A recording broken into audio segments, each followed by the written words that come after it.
Hi guys, and welcome to Lady Boss HR. I hope you've had an amazing week. So I am going to talk to you about HR today.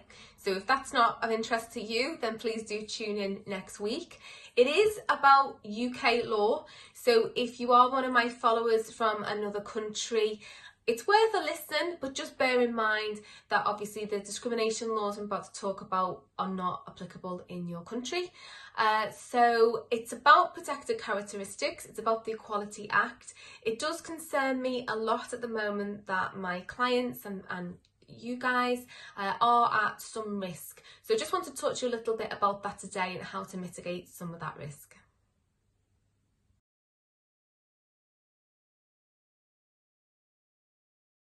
So the Equality Act of 2010 names 9 protected characteristics.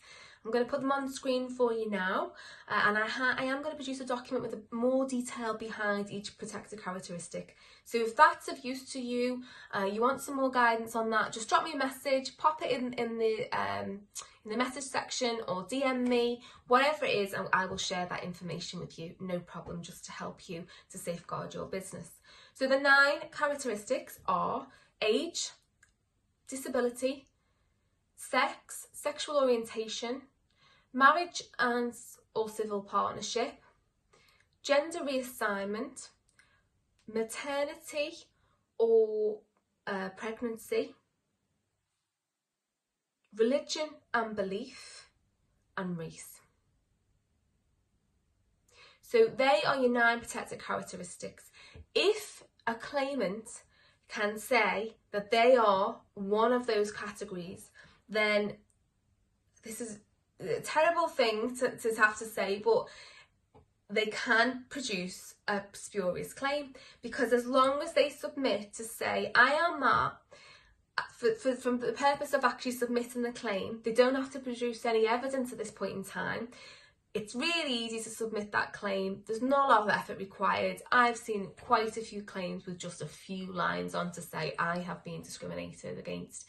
And unfortunately, and it's really wrong and unfair for the employer, but that will go through the process. Now, I'm not saying that won't be struck out, because for all of our clients that have had these sorts of spurious claims, it has been struck out, but there is a long-winded process to do so. So it goes, you've got to put your defence in, it goes to ACAS, there's an opportunity potentially to settle that. Most of my clients wouldn't want to settle that because actually they've not discriminated against that person and they feel very strongly about it and they don't want to set a precedent. You then need to have a preliminary hearing to strike that out, and a judge listen to the reason why you want to strike out. Just to give you an example, we actually had a case like this last week. It was spurious, there was no discrimination claim. The person had worked for the company for 4 months.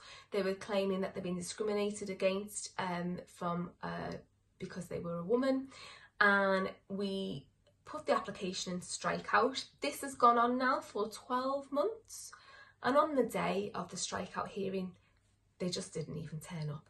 So it did get struck out, but if the client didn't have our legal expenses cover, it would have cost them £12,000 in the defence, to obviously pull the defence together, so those solicitors' fees and then the barristers' fees for attending that preliminary hearing.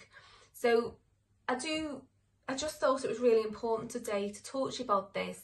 It is something I'm very passionate about because I do think it's really, really unfair, and I am seeing so many people being caught out in this way.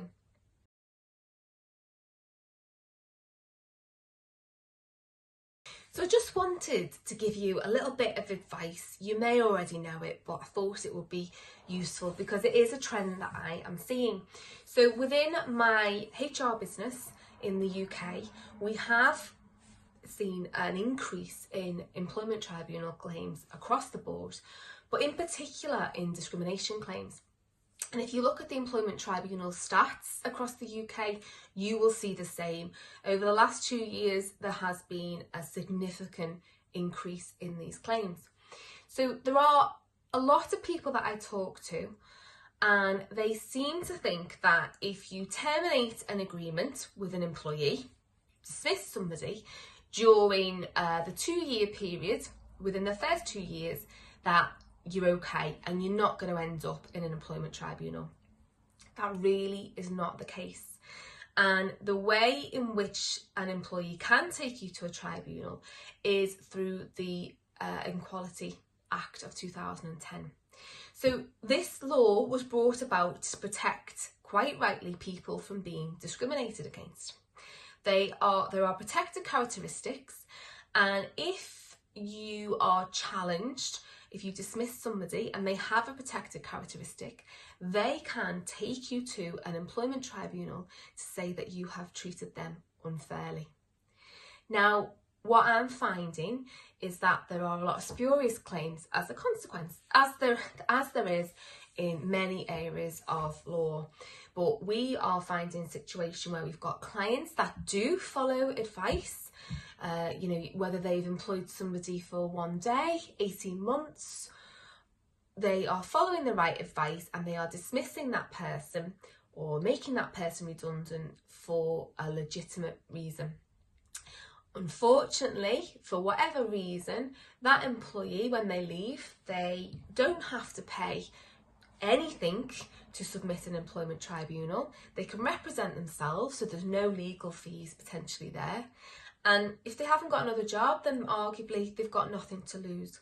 So we're seeing a lot of spurious claims where the way in which they can get that claim moved forward is to submit it under discrimination. And I can honestly tell you, I've got lots of clients that have been in this situation and they have done everything right. They have not discriminated against. They've had poor performing staff. They've had aggressive staff. The stories are unbelievable for the way in which these employees have behaved. They've been dismissed in the right way, in a fair way, but they've still ended up with an employment tribunal claim landing on their desk. So I'm just going to touch a little bit about that, explain a bit around what those protected characteristics are, and hopefully just safeguard your business a little bit more.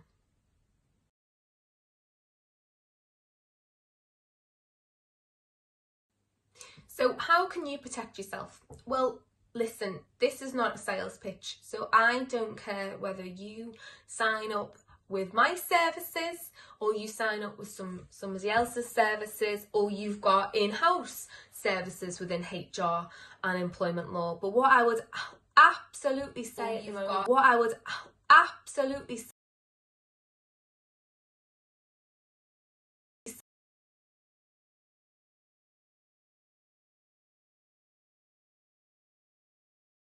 absolutely